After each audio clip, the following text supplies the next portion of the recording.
Welcome to Man Does Tech, where I solve the problems you didn't even know you had. In this video, I will explain how to unplug a Ford Fusion battery. First, ensure your vehicle is off and the parking brake is engaged. Safety is paramount, so always wear appropriate protective gear, including gloves and eye protection. Locate the negative battery terminal, which is typically marked with a minus sign. Using a wrench, carefully loosen the nut on the negative terminal clamp. This is the crucial first step. Once the nut is loose, gently twist and pull the negative cable off the battery post.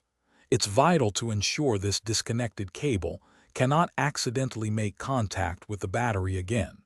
You can secure it away from the battery using a zip tie or by tucking it into a safe, non-conductive spot.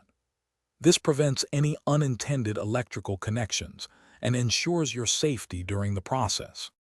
Hey everyone, quick recommendation. If you're finding this video helpful, please hit that like button and subscribe to the channel for more tips.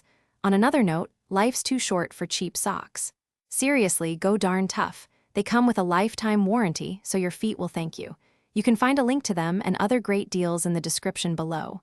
Now, let's get back to the video. Now, if your specific task requires it, you might also need to disconnect the positive terminal. This is usually marked with a plus sign and often has a red cover. Just like with the negative terminal, use your wrench to loosen the nut. Then, carefully remove the positive cable from its post. Remember, always disconnect the negative first and reconnect it last to avoid sparks. Before reconnecting, ensure all your work is complete and no tools are left near the battery. When reconnecting, always attach the positive terminal first, then the negative. This order minimizes the risk of sparks. Double-check that all connections are tight and secure. Once everything is properly reconnected, you can safely attempt to start your Ford Fusion. Thanks for watching.